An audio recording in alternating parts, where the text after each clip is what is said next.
Thank you and good evening and welcome to the Spotlight on Science series. This is the first of a series this year. We'll be announcing others after the first of the year.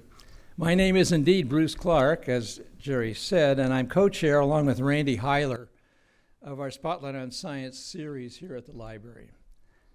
First of all, let me ask, how many of you are members of the Library Foundation? Just put your hands up. Oh, great. Okay.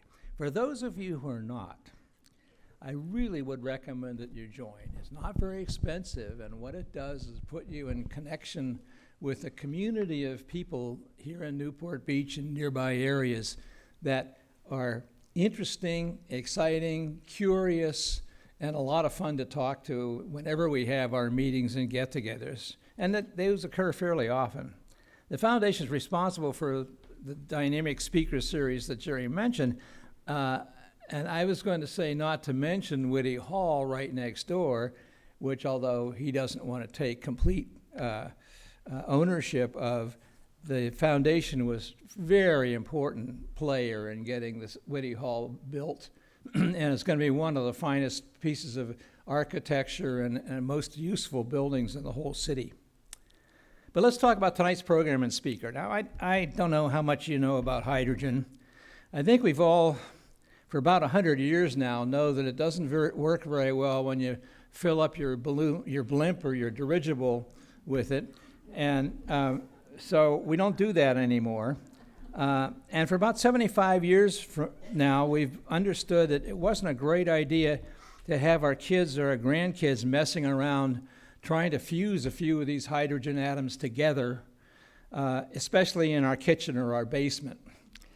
But beyond that, I suspect there's not a lot to the hydrogen story that most of us know, and it's going to be important to us as we try to respond to the threat of a warming climate.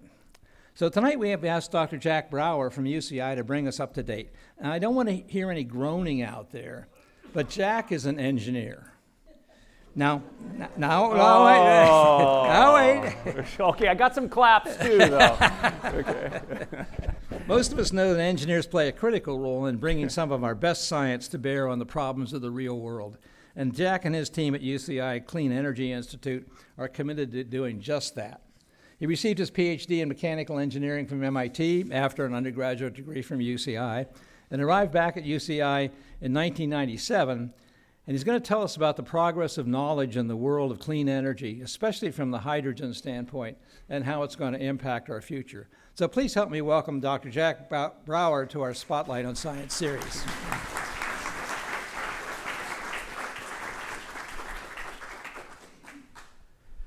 Thank you very much. I appreciate the warm welcome. I also very much appreciated the little hospitality that we had, something to eat there and a few people to talk to. I appreciate that very much. Beautiful place to actually enjoy a few moments of conversation. I'm here to talk to you about the fact that hydrogen is essential for sustainability. There is no other known solution that has all of the features that hydrogen has. And so if we are to decarbonize and depollute everything, we're going to need the features of hydrogen. I appreciate the invitation here today. I teach thermodynamics as an undergraduate student subject in our department. And typically when you're talking about thermodynamics, you're talking about energy conservation. Energy conservation. Energy is conserved. You can change it from one form to another, but you can't make it. You can just get it from something else. Convert it. Okay, this is what the Earth does naturally. And typically, if you want to analyze something for its energy conversion, you have to draw a control volume somewhere. So this is what I'm doing there. That's CV stands for control volume. That means I'm considering only the stuff that's inside of there and stuff that crosses the boundary. So what crosses the boundary here? Mostly sun energy. Now, there's some other things that cross the boundary, like the fact that some of the solar radiation gets reflected back out in the same wavelength spectrum.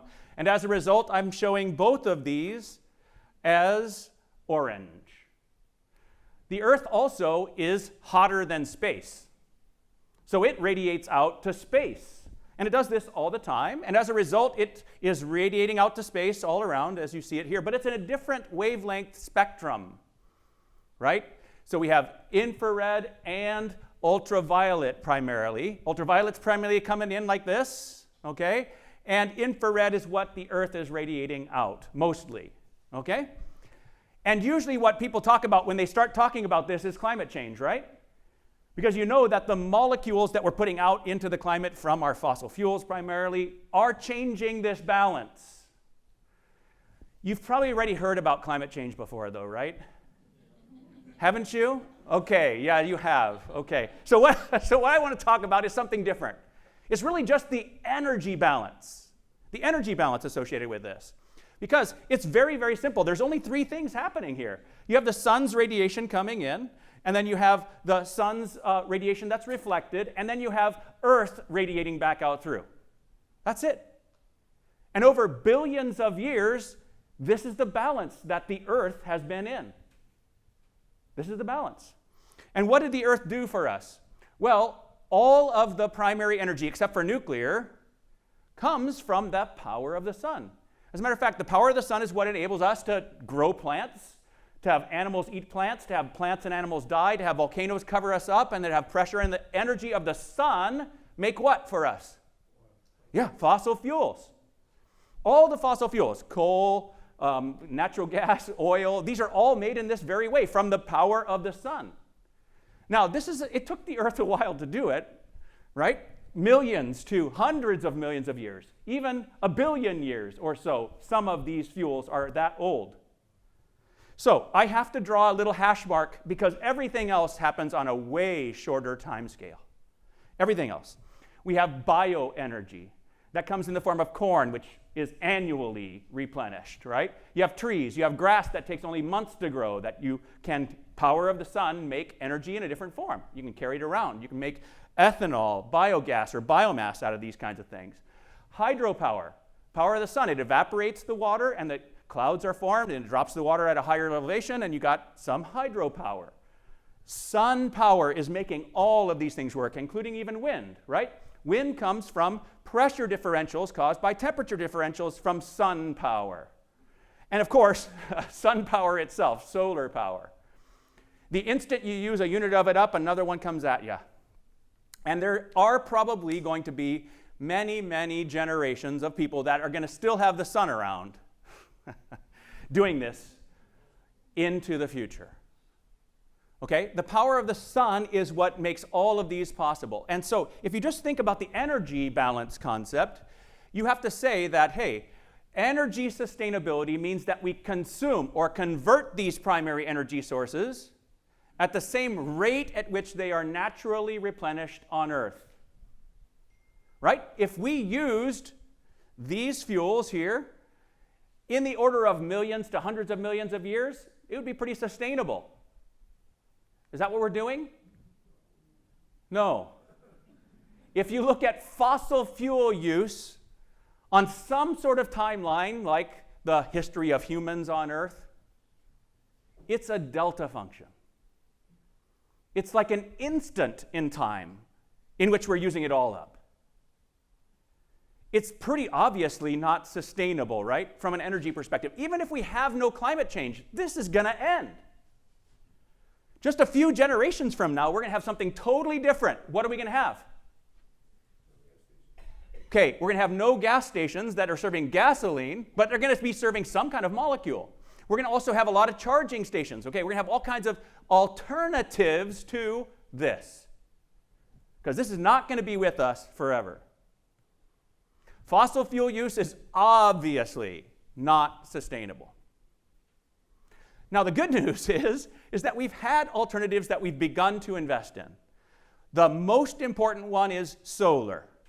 But both solar and wind power in recent decades have come down tremendously in their cost. You can see some of those statistics that I'm showing here. This comes from the IRENA, a very famous renewable energy association. And it's widely available and even more equitably available all around the world. So almost every country has some solar or some wind or some ocean or some geothermal. These kinds of renewable primary energy sources are more evenly distributed to everyone. And it's now the cheapest form of primary energy in most places around the world. So what do we have to do? Keep using more and more of this and keep matching our demand of electricity or a demand of primary energy to match it. Because we can't control most of these forms of primary energy. Okay, so that's the very first thing you do. Just keep adopting more and more sun and wind power. It's going to keep becoming cheaper, and we match our demand to the supply. This is why, for example, you're paying a lot more for electricity right now between 4 p.m. and 9 p.m. Because that's when the sun's not shining and when everyone else is demanding electricity. So why not charge your car in the middle of the day? Okay, this is good. This is the very first thing we should do. It's very important to do those things first. And then we should electrify additional end uses, right? These end uses need to be electrified. And that's why it's very good that we're driving electric vehicles around, where we're putting heat pumps into homes, we're building these all-electric buildings like our all-electric hospital, the very first one in the whole United States at UCI. Yay! Woo! Very first one in the whole United States, all-electric hospital. Okay, it does have diesel backup generators. Shoot. Okay, I'm trying to replace those with hydrogen, but OshPod is very difficult. Very difficult. Okay. Anyways, it's still pretty impressive and good. Okay, this is the kind of thing that we have to do right away. Electrify as many things as possible, match the demand, and then we also need some storage. Okay, and that's what we have done in the state so far. Okay, if we look at California, some of the best energy and environmental policies in the world have been established here. Now, it's not the only place. Germany has good ones. China had a whole bunch of good ones. Okay, this is not the only place, but it's one of the places where we had some of the best. That's why we lead the US in solar and batteries. More solar, more batteries per capita than any other state. Okay? That's why we have 14% of the total. Okay, CARB is the agency that actually is responsible for planning our path to zero emissions. This plan is called the scoping plan. So you can see here the reference is the scoping plan from CARB. And CARB says, hey, in 2022, we had more than 50% electricity decarbonized. You guys should be very impressed. When we first started installing solar in the state of California, people were saying, if you get to 20%, the whole grid's going to fail. But we're at above 50% decarbonized right now. Okay? Already. So this is very impressive. Notice this. One nuclear plant is 9% of that. One. Okay, I'm going to come back to nuclear a bit in the end. But notice, okay, we have half of our electric grid that we still need to decarbonize and depollute. And so CARB has developed a plan, and they know we're going to electrify a whole bunch of end uses, and so we have to add a bigger grid, and we need to add the rest of the decarbonization. How are we going to do that? We're going to do that by adding all of these kinds of technologies, and you can see here, it's everything from hydrogen to pump storage and demand response, okay? But if you look at these capacity additions, this pointer is not working anymore. Anyone have a pointer that works? Just one second, I might have one over here. Just a second. Okay. We don't have, I have a finger too, yeah. Oh gosh, that didn't come out right. Okay, I'm gonna do this. Yeah, okay. Okay, this one's better. Okay, there we go, there we go. Okay, so what do we do mainly though? What do we do mainly today? We lead in solar and batteries, and so CARB thinks, okay, that's mainly what we're gonna do to get to zero emissions by 2045. And you can see here, this color here, this green one, this blue one, these are both solar colors, and this gray one is batteries. So you can see by far and away the biggest capacity additions to get to zero emissions are adding more solar and batteries. Now there is some hydrogen stuff on the bottom here, you can see here, for the grid, okay, that's fine. And there is some wind, okay, but these are the technologies we're gonna use to get to zero emissions by 2045. So we have some of the best policies in the world. How well do you think we're on the path to doing that? Do you think we're doing a good job? What if you ask Gavin Newsom? Is he going to say we're doing a good job? Yeah, he says we're doing a great job. And we are doing better than anyone else in the country, okay? But this is how we're doing. Oops, this is what I have to advance now. The capacity range of solar that we need to get into, and I'm quoting a different study here too, because there's two different studies that I'm looking at. One of them is the carb scoping plan, but the other one is this E3 study also, both from 2023. And what you're seeing here is this is how much solar that we should install to actually meet our goal by 2045. It's actually a law. We have to get down to zero emissions by 2045. This is a law. This is where we need to get to, and this is where I've plotted what we actually are doing with current policies. This data right here, the blue. So the path we are on gets us to 1/3 to 1/4 of the capacity we need. We're fooling ourselves if we think we have enough policies in place and enough technologies in place to actually make zero emissions for everything. We need what we're doing today and additional investments, additional technologies.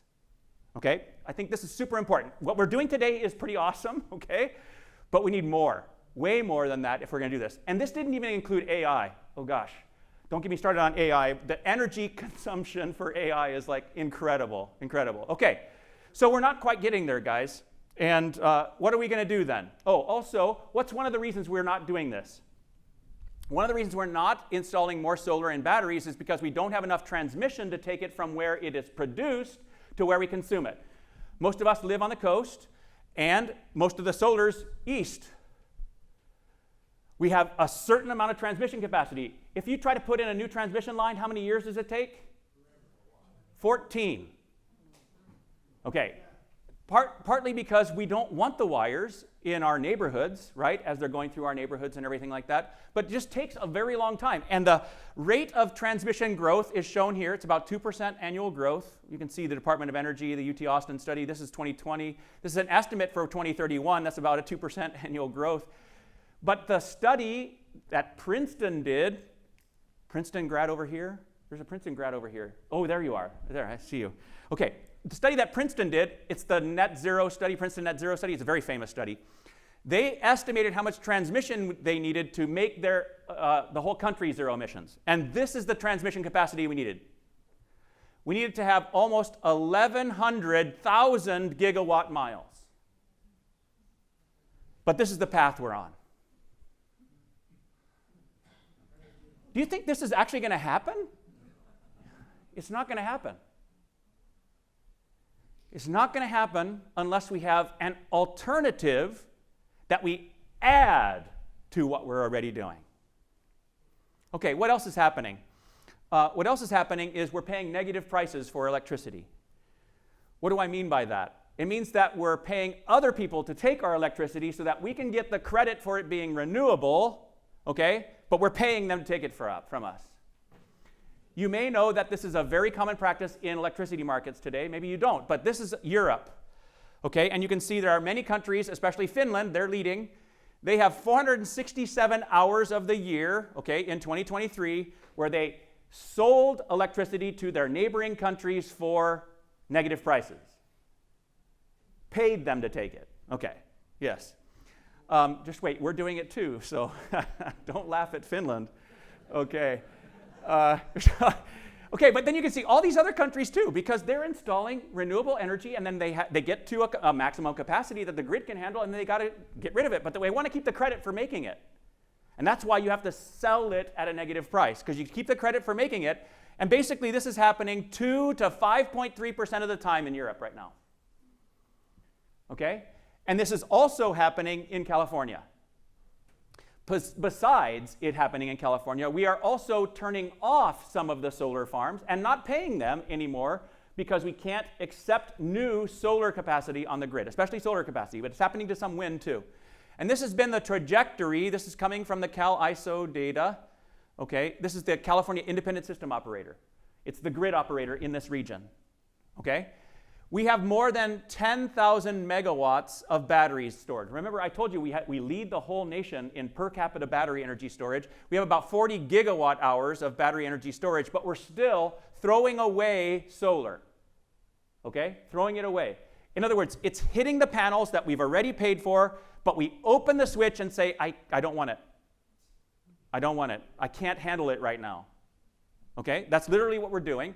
And in the month of April alone this year, 2024, April alone this year, we threw away 839,582 megawatt hours.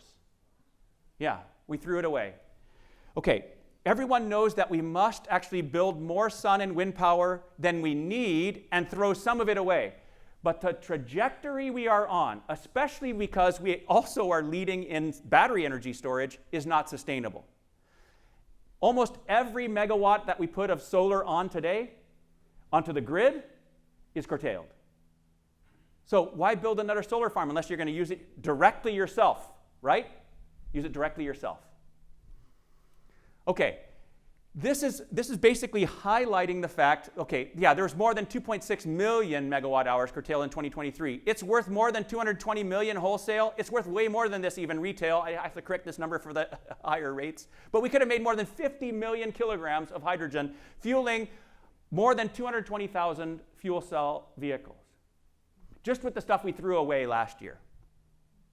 Okay, and these dynamics, negative prices, curtailment, transmission constraints, they're leading to a space where we need something in addition to batteries and solar.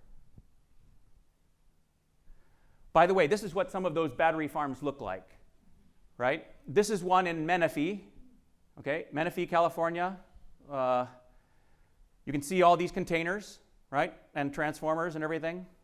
This is a 2 gigawatt or 2,000 megawatt battery. It's a 4-hour battery, so it can only store energy for 4 hours, but it's 2 megawatts or 2,000 megawatts for 4 hours. Pretty big battery farm, right? It's pretty cool, actually. And you can see here, it's next to some of the electricity transmission that's right there. Okay, the main point I'm trying to make here is that this is really good, and we are leading the country and doing a good job to get to a certain point, but we need whole new vectors to add to this if we're going to meet our policy goals. Whole new vectors. And what are the vectors we need? This should not have been here right now. What's the vector we need? It's something that connects the renewable electricity grid to clean molecules. And that's what this is, electrolysis. I hope the rest of these aren't like this. I think it will be okay. Okay, what's an electrolyzer? Yes? Chad, Yeah. the Department of Energy doesn't recognize lithium-ion battery storage as long-duration energy storage. Correct. Lithium-ion battery is not typically considered long-duration energy storage. I don't typically consider it that either, because most of the batteries that are being manufactured today, the advanced batteries, are giving you 4 hours. That's not considered long duration. People can draw the border wherever they want. Many people do it at like 10 hours. You could probably make a lithium-ion battery be a 10-hour battery too if you wanted, but then it would be more expensive. Okay? So, and they tend to burn up too, okay? Yes, this does happen, but again, as I think I mentioned to you I mentioned up here, okay, every energy technology has risks of accidents, of burning up, of all these things, okay? Every technology does. You see gas station fires still happening, right? And we've had this safety around gas stations for 100 years already. Okay, so don't knock the batteries too much for battery fires, because we're going to need a lot of batteries. Okay, and what is this? This is a technology that has an electrode on this side where this half reaction takes place, where you're taking the hydrogen ions that are made on the other side and making hydrogen molecules out of it. Okay, that's why you see this. 4 H pluses plus 4 electrons makes 2 hydrogen molecules. Okay, and on the other side, you're splitting water into oxygen, hydrogen ions, and electrons. Batteries, fuel cells, electrolyzers all work in this way. A half reaction on this side that consumes electrons, a half reaction on this side that produces electrons, and an ion that goes between. Every one of these electrochemical technologies is like that. Okay, and these are all pretty obviously zero emissions. You have water going in, electricity going in. And what do you have coming out? Oxygen and hydrogen. That's it. This is a new vector. One of those things that I think is necessary to change our trajectory from what we've been doing historically, which is pretty good, but not good enough to get to our policy goal. Because this will add different end uses that you can put the hydrogen in. I'll talk a little bit about those later. And it will do some of the transmission and distribution, because we don't need to put it through wires to get it to it. We put it through pipes. Okay, and a vector for electrification. We can now electrify things like ships, steel plants, ammonia plants, all kinds of things by this vector. Okay, there also are dynamics of a highly renewable grid that need long duration storage. And that's what I'm showing in this simulation of the California grid, where I installed 37 gigawatts of solar and 80 gigawatts of wind capacity. This gets us to a place where we can actually meet the demand, because if you look at this, this is the residual load. What does that mean? These red data, all these red data are deficits. So this means that the demand was more than the supply of wind and solar at that hour of the year. And then these blue data are all surpluses. And because we have plenty of sun and wind power around in the state of California, if we installed that amount, we would have plenty of primary energy. Now we just have to move this around over the whole year. How do we do that? Well, we do it with pumped hydro today, and we have the biggest pumped hydro system in the country. It can consume 9 gigawatts of power by turning on the pumps, pumping from the low lakes to the high lakes. Okay? 9 gigawatts, that's a lot. And then it can actually take the water from the upper lakes through the turbines and make 9 gigawatts for 25 days. That is long duration storage. Okay? Long duration storage. But this is how big it is. If we have a 100% renewable grid, it's not big enough. It can only shave off a portion of this blue and move it to the red. Only a portion of it. Some people think we can do it all with cars.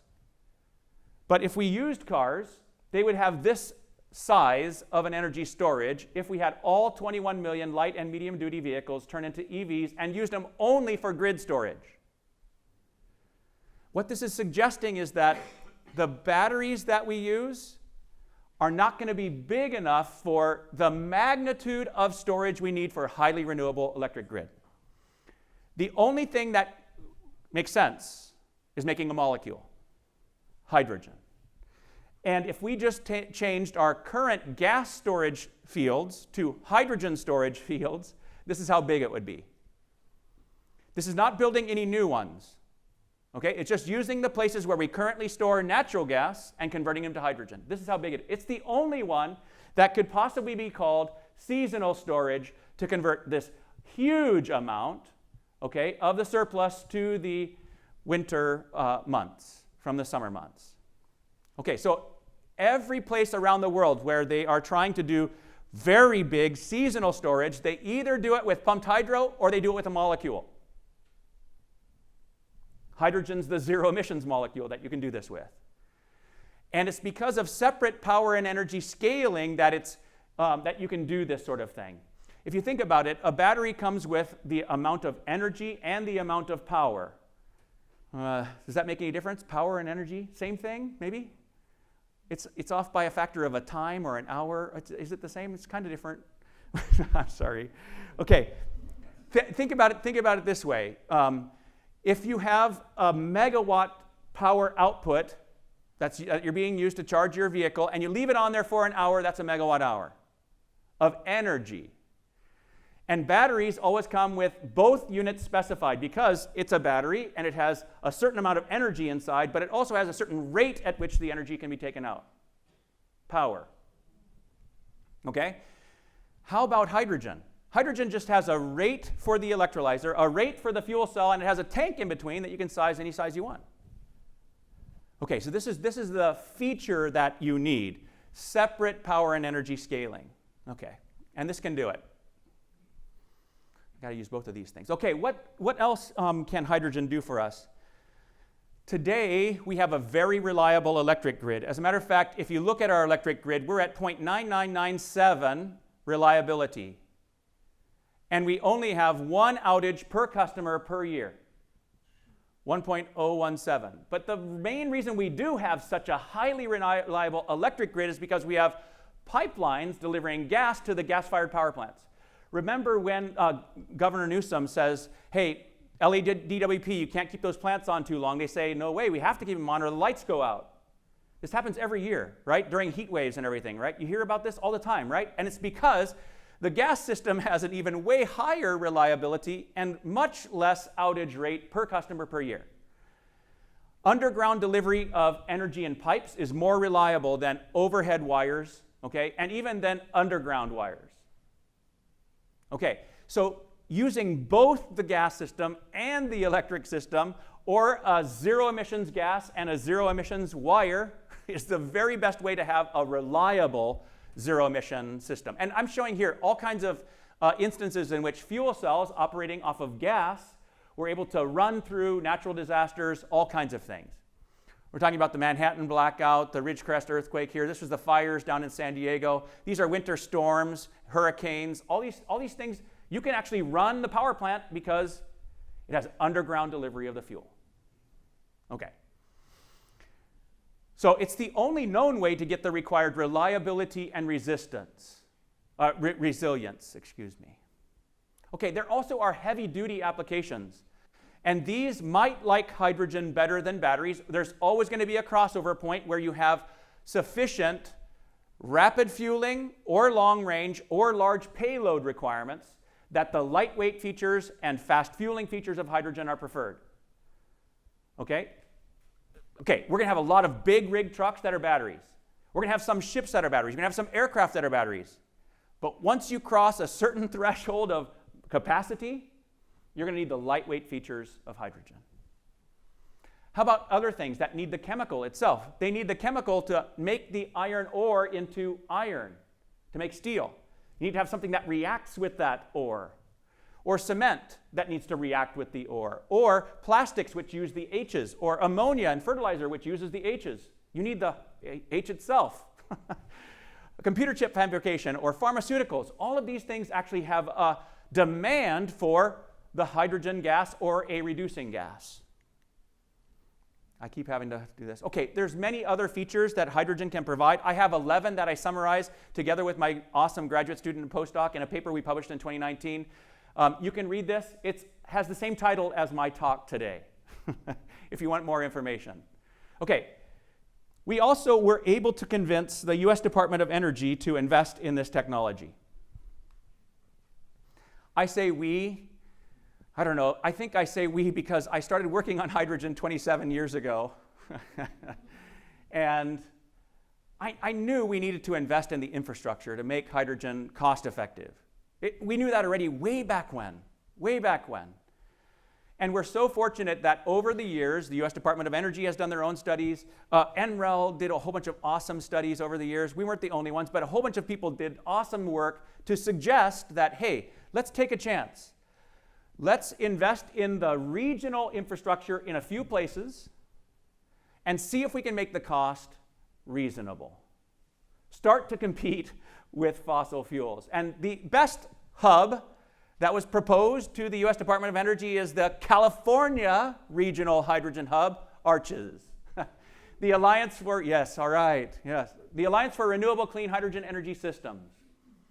And we had a solicitation. We had over 100 projects, $58 billion proposed to us. We selected 39 of them, and we have a $13 billion total hub, even though DOE is only giving us $1.2 billion. I shouldn't say only. That's a lot. It's the biggest proposal I've ever been involved with in my whole life.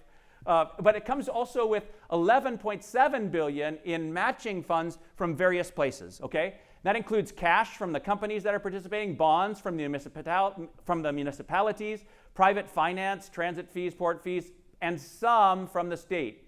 These are all existing programs that the state is funding that are related to hydrogen and zero emissions technologies. So we aren't spending any more money in the state. Okay, what are we doing with that? Every bit of the hydrogen is clean. We're making it from renewable electricity through water electrolysis. We're making it from biogenic sources, including woody biomass and agricultural waste. Okay, and we're doing some sequestration of the carbon. We were talking a little bit about that earlier, right? We need all of these new vectors. We're not yet investing in carbon sequestration at all, almost anywhere. And we need hydrogen, and we add that to what we're doing with batteries and solar, then we have a chance to change that vector, right? Then that's the only one. Okay, and then we're putting them into some hydrogen for power generation, but mostly the hydrogen is going to replace diesel in long-haul trucks, fuel cell bus fleets, and port equipment. This is cargo handling equipment, other port equipment, even cranes, okay? We're trying to reduce the pollution emissions together with the greenhouse gas emissions for hydrogen. Here we're showing all the production sites and all of the offtake sites. You can see the production is mostly in the Central Valley, okay? Mostly, again, from solar via water electrolysis. You can see we're putting in some pipelines. Pipelines, infrastructure, okay? A pipeline that's going here from the northern part of the Central Valley to the southern part. We have one going from Lancaster down to LA. We have a couple that are going through the port complexes here. Yeah, pipelines. That's going to make hydrogen way cheaper at the point of end use. And you can see here, we're going to 46 million tons per day, 46,000 million tons per day, and 17 million metric tons per year in 2045. Yeah. Okay, I show these offtake sites and production sites here, and the pipelines and everything. And we had this, one of my colleagues came up with this idea. We need to have a visual that everyone can recognize that we're putting these things where it's going to have the biggest impact. And what did he think of? Does this make you think of anything? These pastel colors repeating the image several times? Anyone? Yeah. She's the winner. She's the winner. Andy Warhol. You guys remember the Marilyn Monroe picture, right? This is our Marilyn Monroe picture. Yeah. Because what we're doing is we're showing, hey, this is where we're putting all the infrastructure and sites. This is where the communities are most disadvantaged. This is where we have low income, and this is where we have air pollution. Yeah. And when you assess the value of enabling people to not go to the hospital, 2,000 less hospitalizations from the hydrogen, 13,000 missed work days that we get back because we use hydrogen instead of diesel, and 6,900 less tons of nitrogen oxide, sulfur dioxide, particulate matter, 48 fewer premature deaths every year because of the hydrogen we're putting in, displacing diesel especially. This is happening before our eyes right now, and we just put no value on it. We put no money on it. We assess that $2.95 billion in economic value is returned to us in these kinds of forms, okay, by implementing hydrogen. Per year. So in 4 years, the hub more than paid for itself if you account for this. That's a pretty good investment, really. Okay. Let me just say that I'm going to show a couple of examples of things that we're actually doing in Arches. This is one of the examples. We're putting in hydrogen production that's going into a gas turbine combined cycle plant. Remember I showed you power generation is one of the things that we're doing. Right now, this is being introduced at this site in Delta, Utah. This is a former coal-fired power plant. It's going to be a hydrogen combustion power plant in the future. And what it's going to do is it's going to take wind and solar power from the region, and it's going to make hydrogen from that, and then it's going to dispatch that solar and wind power via hydrogen any time of day or night to LADWP. And this is already being built. These are the electrolyzer systems. There are 40 5.5 megawatt electrolysis systems that are going in right now. This is what I mean by infrastructure. It has to be these big infrastructure projects that end up reducing the cost and enabling zero emissions to be adopted all around the world. Here you can see these things. This Scattergood plant right on the ocean, it's kind of a shame that we have these plants on the ocean, but we actually need the power there. This is going to be converted to a hydrogen plant. And eventually, I hope, a hydrogen fuel cell plant, which will be totally zero emissions. Okay, we have other technologies we need. Hydrogen isn't the silver bullet. It's definitely one of those things that's going to change our vector, enable us to get a lot more renewables out there, but it's not the only thing. And I want to introduce nuclear as a possible future additional technology that's going to enable us to get all the way to zero. Because it's a shame we shut down the San Onofre power plant. It's a shame. It was it was producing 2 gigawatts of continuous zero emissions power, and what we did to shut it down didn't make us any safer. We have all the same nuclear material still sitting there. It didn't really save us anything. Now, again, I don't like the way that these plants look. Okay, it'd be nice, but okay. But that's a very nice way to make zero emissions electricity. And we think that fusion has a chance to actually be that very clean future, that even doesn't have waste, right? Fusion was a type of technology that is the type of technology that is used in the sun, okay? The sun uses fusion energy to make the energy that we get here on Earth from the sun. And there's been a very interesting request for information from the Department of Energy that was like the request for information that we had for hydrogen 4 years ago, that led to some investments in hydrogen. And we're hoping that fusion may receive some investment from DOE. I still think it's pretty futuristic, but I kind of want you all to think about the fact that we're going to have solutions for many generations to come that are going to actually be zero emissions, zero criteria pollutant emissions, zero greenhouse gas emissions, and we're going to be able to have a clean energy conversion economy that's going to deliver electricity cheaper than we do today with fossil. It's possible. It's going to happen.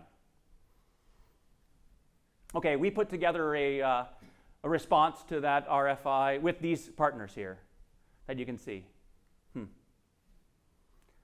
Okay, I want to talk a little bit about our Clean Energy Institute. We're focusing on solutions that we can apply to reduce pollutant emissions and reduce greenhouse gas emissions throughout the energy economies of the world. And we are focusing on collaborations and industry connections. We've been doing this for years. You can see in the next slide, okay? And we're creating knowledge and solutions associated with these efficient and environmentally sensitive technologies so that we have a zero emissions future. Zero emissions future. That's what we are aiming at. These are the kinds of things that we invested in. You can see we had to work with industry to do all these things. This was the world's first hybrid fuel cell gas turbine system. We did that with Siemens. This is the world's first tri-generation system. We did that with Air Products. This is the first in the United States hydrogen fueling station. You said you drive by it and you see there's no one using it. Are there people using it? Come on. Okay, this is the first in the US hydrogen fuel cell bus driven by our students together with our battery electric buses, okay? We have a totally zero emissions bus fleet on campus. It's so cool. So cool. This is the world's first powering of a server rack with hydrogen. We're going to need this. Think about the AI revolution. It's using so much data center energy. We're going to need something besides that renewable electricity directly. We're going to have hydrogen going into these data centers. This was the first in the US where we injected hydrogen into our own natural gas system, okay, and decarbonized part of that gas system. Here we have, okay, first in the US microgrid controller, we have 4.5 megawatts of solar power, plus battery energy storage, plus electric vehicle charging, plus this hydrogen fueling station, all on our campus, and world use of low emissions gas turbine combustion technology.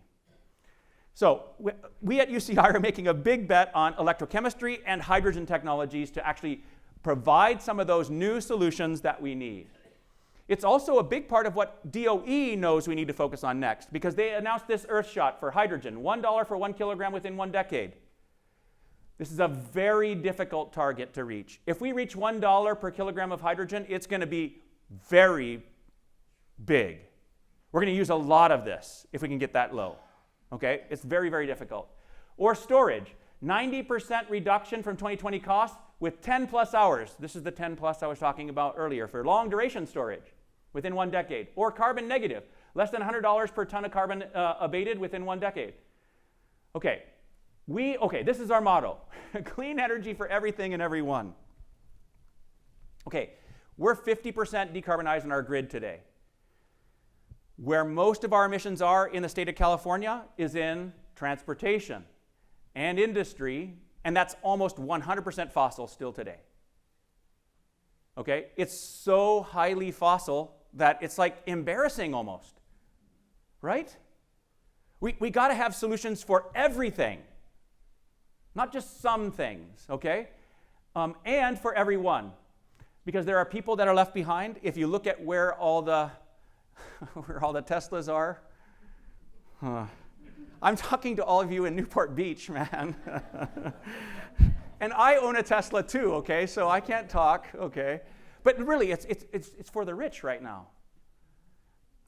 We gotta make it like the cheapest solution so that it's like even cheaper than the gasoline one so that everyone, right? Everyone buys these things. Okay, that's what we need, is something that's gonna make clean energy for everything and everyone. Okay, that's our motto. And we have the most aggressive goals, but our plans aren't sufficient. We need to transform everything. And I think we have the facilities, the researchers, and the vision to enable this zero emissions future for everything and everyone. All right, and I'm not doing it alone. I have lots of colleagues that are leading these awesome initiatives and institutes. These are all a part of our Clean Energy Institute. You can see my colleagues, Plamen Atanasov, Irina Zenyuk, Voya Stamenkovich, Vince McDonald, Shane Ardo, Jenny Yang, and James Bullock, all leading very important things associated with this. It's not just hydrogen and electrochemistry, it's all of the above, and I think UCI is the place that we can get it done. So I'll be happy to take questions from you all. What are the negatives? Okay, you guys have questions ready. What are the negatives of hydrogen? Okay, hydrogen is a difficult molecule to actually transport. Why? It has low volumetric energy density. Low volumetric energy density means that the cheapest way, and almost the only way you can do it really cheaply, is through pipes. It's kind of like natural gas, right? Gasoline has very high volumetric energy density. That's why it's nice to actually just pump really easily into your car and carry it around. Okay, volumetric energy density is low. That's the biggest negative thing of hydrogen. You can liquefy it, you can compress it to high pressures and still get good performance, okay? But it takes energy, right? Okay. Second, maybe challenge with hydrogen is leakage. And it's not really leakage from a safety perspective that I think is really difficult, because we have safety standards and we've been handling hydrogen safely in industry for a very long time. And safety requires a pretty big buildup of hydrogen together with air and together with a spark before you have any safety issue, okay? And there's lots of leak circumstances where hydrogen is actually safer than current infrastructure fuels because it's so light and it gets out of the way. But when hydrogen gets into the atmosphere, it has indirect global warming, radiative forcing impacts. And even a small buildup of hydrogen in the atmosphere would be negative for our climate.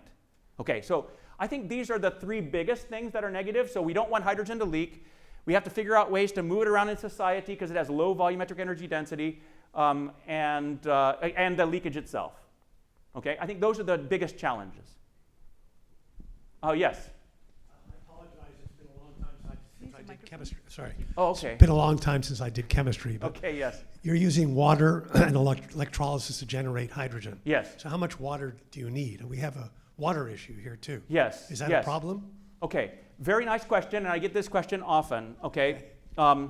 In comparison, okay, if we took water and made hydrogen in substitution for all the natural gas, coal, and petroleum that we use today.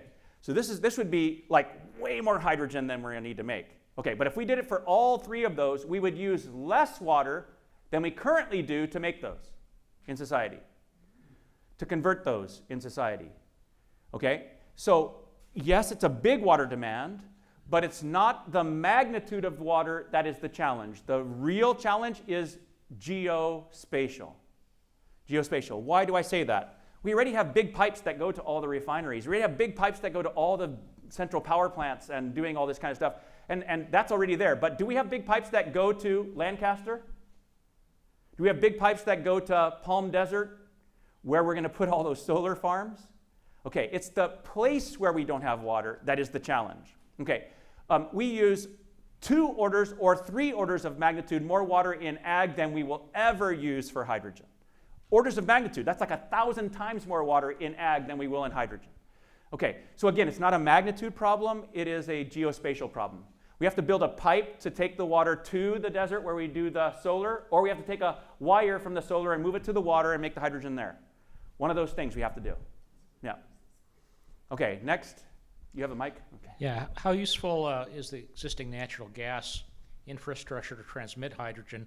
And is there any crossover to use hydrogen for existing natural gas uses? Yeah, very good question. The vast majority of pipelines that are existing in the natural gas system are actually plastic. And the plastic materials, the medium density polyethylene or others, okay, are typically very compatible with hydrogen. The problem is that there are pieces or there are components in that infrastructure like regulators and meter sets and other things that have these metals in them that are not compatible. Okay, so there is some investment even in the majority of the pipelines. The biggest incompatibility is associated with transmission lines, the big steel pipes that go all the way from California to Texas and Louisiana. Okay, those pipes would need some investment in themselves because they have hydrogen embrittlement or enhanced fatigue crack growth rates when you introduce hydrogen. Okay? I think we have some solutions where we can spray some things on the inside or we can have a sleeve of a different material that goes inside of those pipes or things like that. There's some solutions that are out there, but yes, there's going to have to be investment in the natural gas system if we want to use hydrogen in it. But all the studies show that transforming existing is still going to be way cheaper, okay, than building a whole new hydrogen stuff. Okay? Yeah, we have other questions over here first. Yeah, go ahead. Is there any use of hydrogen today to help with the intermittent generation of electricity from solar and wind? To go from solar and wind obviously are strong during the day and evaporate during the night. Yeah. Okay, we've done this many, many times. As a matter of fact, the one project that you saw where we were generating hydrogen, we did it mostly in the middle of the day, and then we injected it into our gas system at night. And so, yes, you can do this diurnal shifting, and many people are doing it. But today, the challenge is that if you try to just use that which is curtailed, it doesn't have enough hours of the year yet, okay, to actually make it make economic sense, because you got to invest in the electrolyzer. You'd like to operate it more often. Okay, so we're like a chicken and an egg thing with regard to this. The technologies can do it. They can go up and down and capture the wind when it's available and turn off when it's not, but we need more of it. So again, remember, first thing you do, keep installing all that wind and solar, and keep installing batteries, and then add hydrogen to it, and that's when it becomes the best. Yeah. Where do we have the mic over here now? My question was just, what pressure do you have to raise the hydrogen to as a gas to transmit it? Okay, transmission of hydrogen doesn't have to be at that high a pressure. It's probably going to be below 1,000 psi. However, if you want it on a car, you want it on a plane, it either has to be liquefied or go to something like 10,000 psi. Okay, so if in a pipeline, it's not going to be that high, and it's still cheap, okay? But in a car, you need to go to higher because of, again, the biggest challenge, low volumetric energy density, okay, compared to gasoline and stuff. Okay, we have this one here and then over there. Yes. So two things. You're talking about cars. Can you convert just a gasoline car to use hydrogen? Is it that difficult? And then the other thing is that to me, you were talking about infrastructure, that like the microgrids, if each town had a microgrid, and we put solar panels on all of it, and we filled that grid for the evening for our community. Yeah. Instead of having all this cross-country stuff, seems to be more practical. Okay, I like your idea of microgrids, and microgrids are going to be an important part of the energy transition, and we're going to use them everywhere. We already are. So for example, I bet you, okay, how many of you have solar on your roof? Okay, how many of you have batteries in your garage? Okay, and you're charging battery electric vehicles. Okay, this is already a nanogrid, okay? And it's going to keep happening at the neighborhood level where we're going to incorporate as much local generation as possible. Okay, as much local generation as possible. And this is the very best thing to do. Put it right there. Don't have to build a transmission line. Use it right away or store it and use it next day. Okay? This is the very best thing to do. But if you look at the LA Basin, I wish I had a picture of the LA Basin. If you look at the LA Basin and the demands of the LA Basin and the available land for putting solar, and you put solar everywhere you could possibly put it, it would still only be 1/3 of the total demand. Really? Yeah. Yeah. On every house? Yeah, you can put it on every house, every building, everything else. It's just not nearly enough land, even land, okay? And of course, you wouldn't want to put it over all the parks and over all the houses. Okay, you wouldn't want to do that. And the solar in Palm Desert is so much better.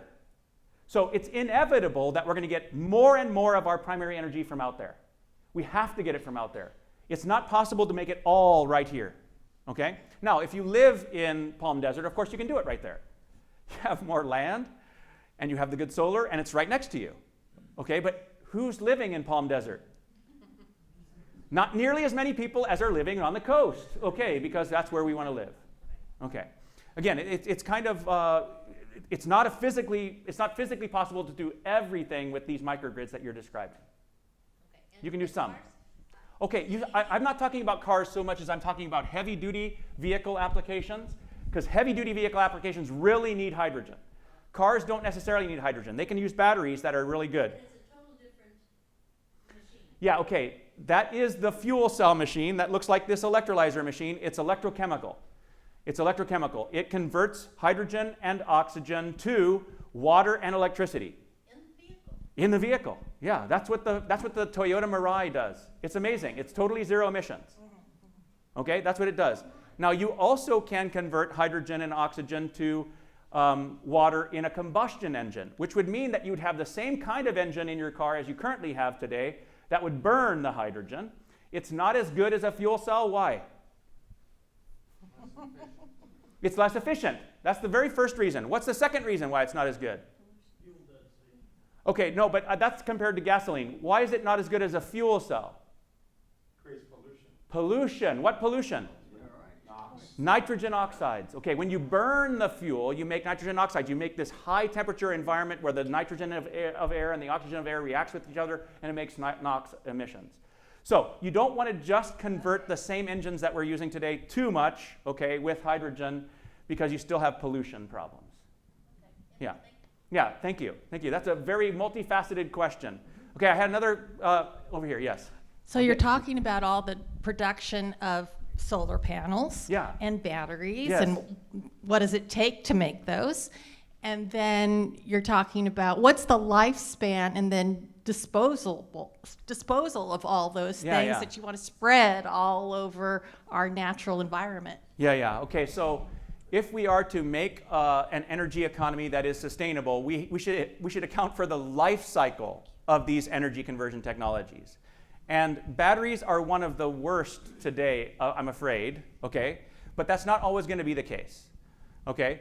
Today, lithium-ion batteries are mostly made in Southeast Asia, in China and other locations. They're shipped across the seas in diesel ships, okay? And then they're shipped across the country on diesel trains, okay? And then they're put together in a car, okay? And then when the car is done with its lifetime, you basically just dispose of the batteries today. Okay, but this is not going to be the case forever. We already have huge investments and companies that are starting to make money on recycling these batteries. Okay, and we have more earth-abundant batteries that are possible in the future.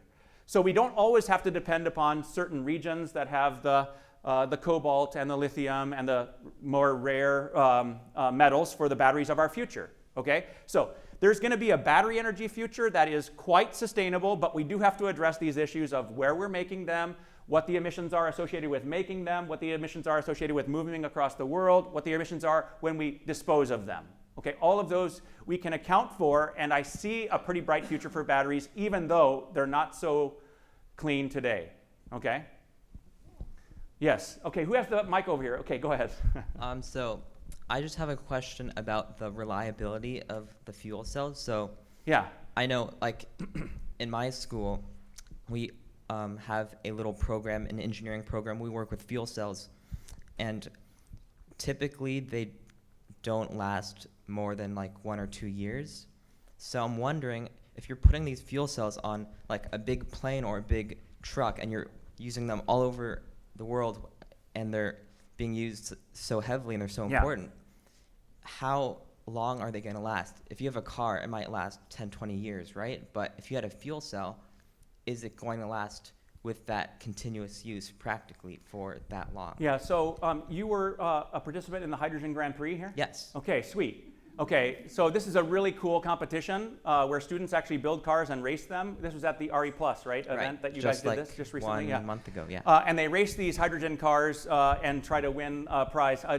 What place did you guys get? We got 13th out of 13th. Well, out of like 500 teams. So Okay, yeah, all right.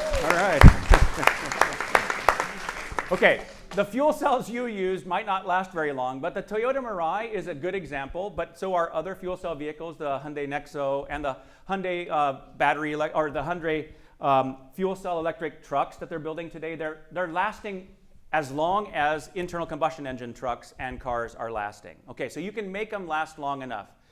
Besides, fuel cells and electrolyzers are made out of materials that are much easier to recycle than the batteries are today.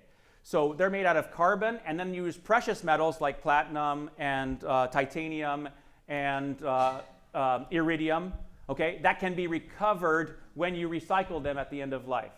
Okay, so both batteries and fuel cells and electrolyzers, they're all being recycled now. Batteries and fuel cells and electrolyzers are a little bit easier than batteries. That's why more recycling is occurring in the fuel cell market right now. Okay, so you can make fuel cells last long enough. Yours didn't last long enough because it's a toy one. I'm sorry. I don't mean that disparagingly, because you're doing awesome stuff, right? Awesome stuff. That's great. Okay. It's a little teeny one that yeah, over here. I was going to say, my Mirai is designed for 400,000 miles. Yeah, and they've already had fuel cells go over 1 million miles effective range and things like this.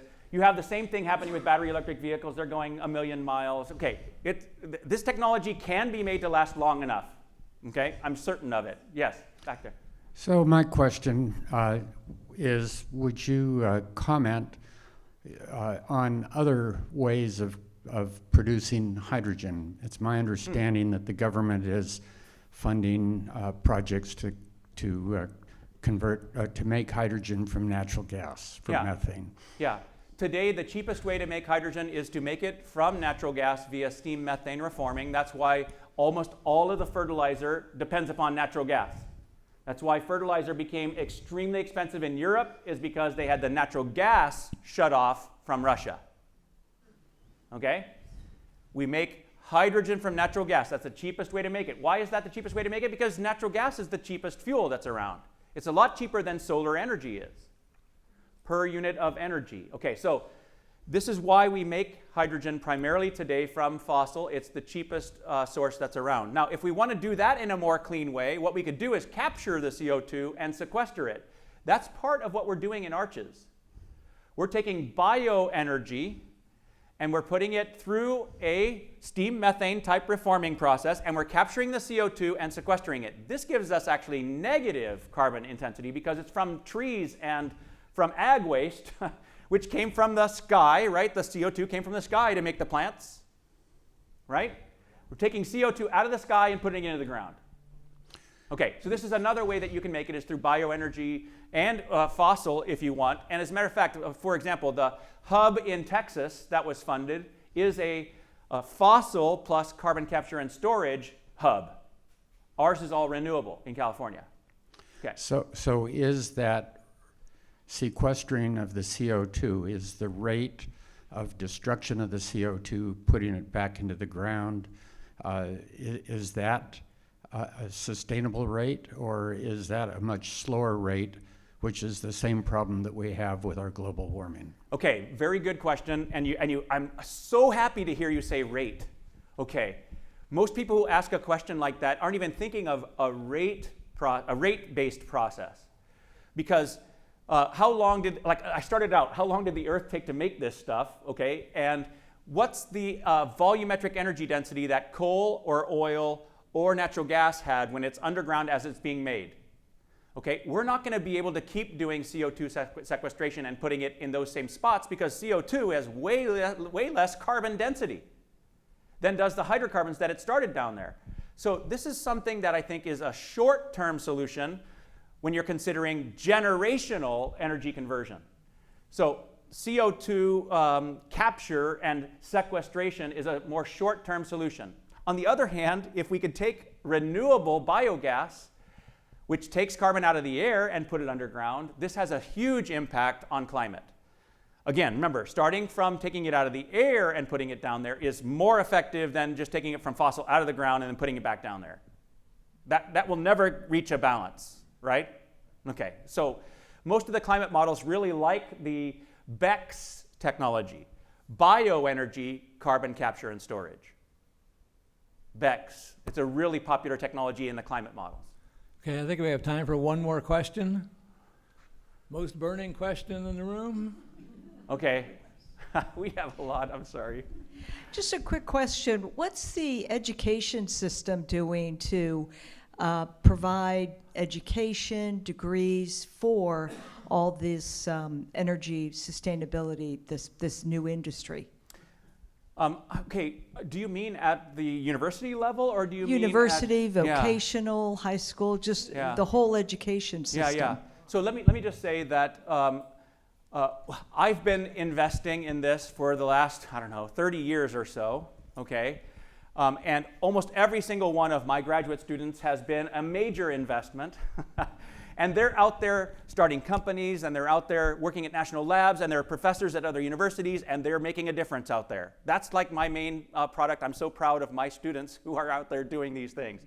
This is one of the reasons why I'm so fortunate to be a professor at UCI, because my students are so awesome and they do awesome things afterwards.